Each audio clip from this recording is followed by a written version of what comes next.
Good morning students.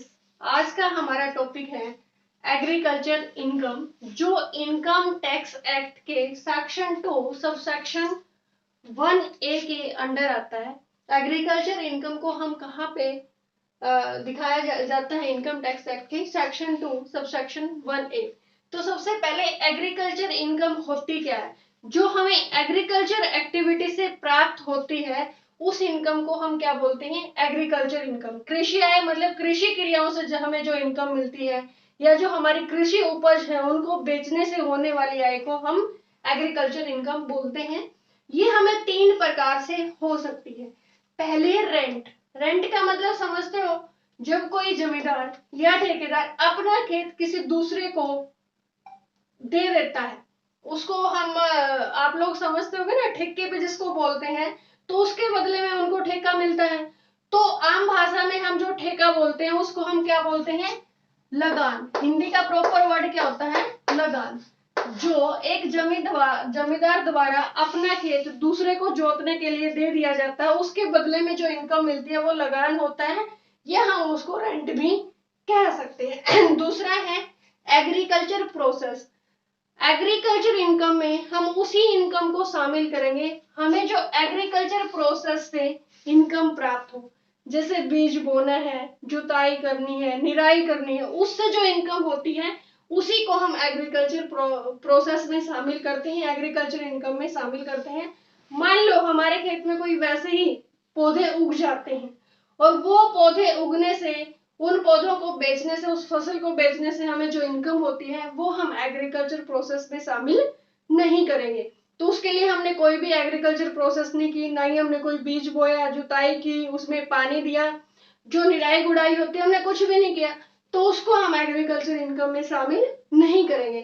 Third है any income from field house. अगर हमारे खेत में कोई मकान है, खेत में अगर कोई मकान है, उससे जो इनकम होती है वो भी हमारी एग्रीकल्चर इनकम में शामिल की जाती है। एक तो लगान, दूसरा कृषि उपज की जो क्रियाएं हैं वो, और तीसरा अगर खेत में कोई मकान है उससे जो इनकम होती है उसको हम एग्रीकल्चर इनकम में शामिल करेंगे। ये हमारा एग्रीकल्चर इनकम का मीनिंग है। तो एग्रीकल्चर इनकम के लिए कि वो इनकम एग्रीकल्चर है या नहीं है, या किसकी एग्रीकल्चर इनकम है, उसके लिए हमें कुछ कंडीशंस को फॉलो करना पड़ता है।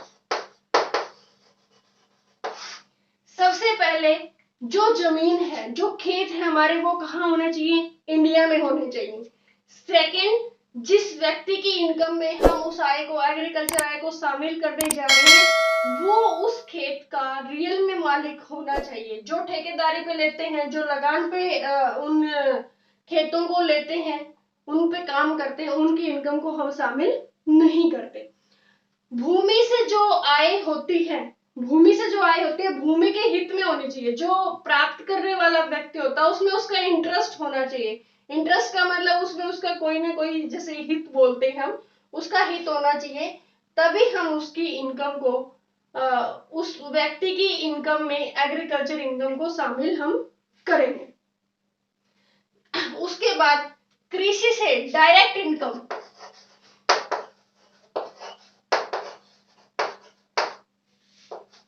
डायरेक्ट इनकम दो प्रकार से हमें इनकम हो सकती है। जो हमारी कृषि एक्टिविटी होती है, एग्रीकल्चर एक्टिविटी होते हैं, जो उनसे डायरेक्ट इनकम होती है उसी को हम शामिल करेंगे। जो इनडायरेक्ट इनकम होती है वो एग्रीकल्चर इनकम में शामिल नहीं की जाएगी।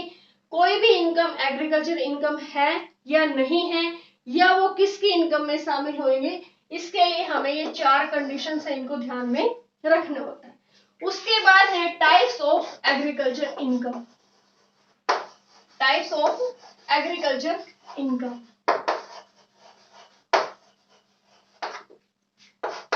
सबसे पहला टाइप्स है लगान या रेंट के रूप में जो हमें इनकम मिलती है, किराया या लगान। जो किसी भी लैंड का, भूमि का भूस्वामी होता है, उसको अपनी भूमि किसी दूसरे व्यक्ति के देने के बदले में जो लगान मिलता है वो हम किस में शामिल करेंगे? कृषि आय में। पहला क्या टाइप हो गया हमारा? लगान। दूसरा हमारा कृषि कार्यों से आए। जब हम फसल को बोते हैं, उसके फसल के बीज बोते हैं, उसकी जुताई करते हैं, निराई करते हैं, जब वो फसल पक कर तैयार हो जाती है उस फसल को बेचते हैं। इस तरीके की जो कृषि क्रियाएं की जाती हैं उन कृषि क्रियाओं से होने वाली आय। तीसरा है हमारा पैदा, जो हमारे पास फसल आती है, जो उपज बनकर तैयार हो जाती है, उस फसल को बेचने योग्य बनाने के लिए कई बार जो फसल हमारे सामने आती है, जब फसल पककर तैयार हो जाती है तो उस फसल को हम एज इट इज नहीं बेच सकते, उस क्रॉप को हम एज इट इज नहीं बेचते, बल्कि हमें क्या करना पड़ता है, उसमें कुछ न कुछ संशोधन करना पड़ता है, उसमें कुछ न कुछ सुधार करना पड़ता है। तो उन एक्टिविटी से जो होने वाली इनकम होती है वो भी कृषि आय में शामिल की जाती है। फोर्थ है उपज को बेचने से आय। सिंपल पॉइंट है, भूमि के बदले में जो लगान मिलता है वो लगान आय होगी। दूसरा है जो हम एग्रीकल्चर एक्टिविटी करते हैं उनसे जो मिलने वाले इनकम है वो हो जाएगा। थर्ड पॉइंट हमारा क्या हो जाएगा, जो हम फसल को बेचने योग्य बनाने के लिए जो भी क्रियाएं करते हैं वो। और फोर्थ पॉइंट में क्या हो जाएगा, जब हम फसल को बेच देते हैं। फिफ्थ पॉइंट हमारा फील्ड हाउस, अगर हमारे खेत में कोई मकान है वहां से हमें जो इनकम होती है वो भी हम एग्रीकल्चर इनकम का ही पार्ट मानते हैं। तो ये जो हमारे पास 5 टाइप्स की क्या होती है, एग्रीकल्चर इनकम होती है। पहले हम मीनिंग, उसके बाद कौन कौन सी कंडीशन है एग्रीकल्चर इनकम के लिए, और उसके बाद किस किस प्रकार की एग्रीकल्चर इनकम होती है। कुछ ऐसे इनकम्स होती हैं जो हमारे खेतों में होती हैं बट वो एग्रीकल्चर इनकम में शामिल नहीं किए जा सकते, जिनको हम नॉन एग्रीकल्चर इनकम बोलते हैं। जैसे जो मेले वगैरह लगते हैं, हाट के मेले जिनको हम बोलते हैं, अगर वो हमारे खेतों में लगाए जाते हैं और उनसे हमें कोई आय होती है तो उसको हम एग्रीकल्चर इनकम नहीं बोलते। जो पत्थर के खान होते हैं, जो खदानों से हमें इनकम मिलती है, रॉयल्टी मिलती है, उसको भी हम नॉन एग्रीकल्चर इनकम में शामिल करते हैं। उसके बाद है कुछ इसी टाइप की इनकम होती है, जैसे सिंचाई के लिए अगर हम किसी दूसरे व्यक्ति से किसी प्रकार की हमें इनकम होती है सिंचाई के साधनों से, वो भी नॉन एग्रीकल्चर इनकम से शामिल होती है। जो मछली पालन है, मधुमक्खी पालन है, मुर्गी पालन है, ये सारी इनकम, कोई भी इनकम, डेयरी जो डायरी करते हैं, दुग्ध उत्पादित करते हैं, ये इस प्रकार से हमें जो इनकम होती है उस इनकम को हम एग्रीकल्चर इनकम में शामिल नहीं करते, बल्कि किस में शामिल की जाएंगी, वो नॉन एग्रीकल्चर इनकम में शामिल की जाएंगी, क्योंकि उनका कृषि से कोई डायरेक्ट रिलेशन नहीं है। अभी हमने कंडीशन में पढ़ा था कि जो कृषि से डायरेक्ट इनकम होती है, जो एग्रीकल्चर से डायरेक्ट इनकम होती है, हम उसी को लेते हैं, तो उनका तो कृषि से कोई डायरेक्ट रिलेशन नहीं है। कई बार हमारे खेतों में अपने आप घास उगाती है, तो उस घास के बदले हमें जो इनकम होती है, जबकि वो उगती तो खेतों में है, लेकिन उसको भी हम एग्रीकल्चर इनकम में शामिल नहीं करते। इसी से रिलेटेड हमारा एक पॉइंट बनता आगे, जैसे कुछ फसलें होती हैं, उस फसल का कुछ पार्ट तो एग्रीकल्चर में काउंट किया जाता है, उसका कुछ पार्ट नॉन एग्रीकल्चर में काउंट किया जाता है। इसी के एक छोटी सी टेबल है, इसके माध्यम से आप लोगों को बता रही हूं मैं। जैसे टी, जो चाय के बागान होते हैं, आपको पता है इंडिया में बहुत सारे चाय के बागान हैं, असम साइड में काफी अच्छे चाय के बागान है वहां पे। तो वहां जो चाय के बागानों से होने वाली इनकम होती है उसका जो 60% होता है वो हम एग्रीकल्चर इनकम में शामिल करते हैं, लेकिन उसकी इनकम का 40% हम कहाँ शामिल करते हैं, बिजनेस इनकम में, नॉन एग्रीकल्चर इनकम में।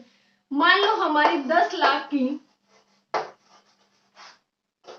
चाय की उपज, चाय की जो क्रॉप है, फसल है, उसको बेचने से हमें 10 लाख की इनकम होती है, तो उसका 60% कितना हो जाएगा, 6 लाख। जो 6 लाख है वो हमारा किस में चला जाएगा, एग्रीकल्चर इनकम में, और जो बाकी का 4 लाख है वो हमारा किस में चला जाएगा, बिजनेस इनकम में, या इसको हम नॉन एग्रीकल्चर इनकम में बोल सकते हैं। आया समझ में, क्लियर है ये पॉइंट। जितनी उसकी इनकम होती है उस इनकम का 40% एग्रीकल्चर इनकम में चला जाता है, और जो बाकी की 40% इनकम बच जाती है, 60% के बाद 40% जो इनकम बच जाएगी वो बिजनेस इनकम में, यानी कि नॉन एग्रीकल्चर इनकम में चला जाता है। उसके बाद रबड़, रबड़ भी पौधों से मिलता है हमें, प्लांट से रबड़ मिलता है, उनके प्लांट्स भी ऐसे ही तैयार किए जाते हैं जैसे क्रॉप्स, ऐसे ही रबड़ की भी क्रॉप्स होती है। तो जो रबर से हमें इनकम मिलती है उसका 65% एग्रीकल्चर इनकम में होता है और 35% हम कहाँ काउंट करते हैं, बिजनेस इनकम में काउंट करते हैं। फिर थर्ड एग्जांपल हमारा कॉफी कहवा होता है, जो कॉफी के हैं। कॉफी को हम दो तरीके से बेच सकते हैं। एक तो क्या होती है, कॉफी को सिर्फ और सिर्फ कोड किया जाता है, उसको संसाधित किया जाता है। अगर हम सिर्फ कॉफी को कोड करके बेचते हैं, संसाधित करके बेचते हैं, तो 75% प्लस 25%, 75% एग्रीकल्चर में जाएगा और 25% बिजनेस इनकम में जाएगा। अगर मान लो हम कॉफी को कोड करने के साथ साथ उसको रोस्टेड भी कर देते हैं, क्या कर देते हैं, रोस्टेड, इसको भूनकर पीसकर उसमें सुगंधित पदार्थ मिला के ताकि अच्छी सी स्मेल आए, खुशबू आए, तो जो अगर रोस्टेड वगैरह करते हैं तो कॉफी का एग्रीकल्चर इनकम में से हमारा एक क्वेश्चन बनता ही बनता है बीकॉम फाइनल में या एमकॉम फाइनल में इनकम टैक्स में। तो एग्रीकल्चर इनकम का जो क्वेश्चन होता है उसको सोल्व हम इसी तरीके से करते हैं। पहले उसका मीनिंग लिखते हैं कि उसमें कंडीशन कितनी है, कितने टाइप्स की एग्रीकल्चर इनकम होती है और वो कौन सी इनकम होती है जिसको हम एग्रीकल्चर इनकम में शामिल नहीं करते। कुछ ऐसी इनकम्स होती हैं जिनको हम एग्री और नॉन एग्री में शामिल करते हैं। तो हमारे 3 पॉइंट हो चुके थे, कॉफी क्योर्ड।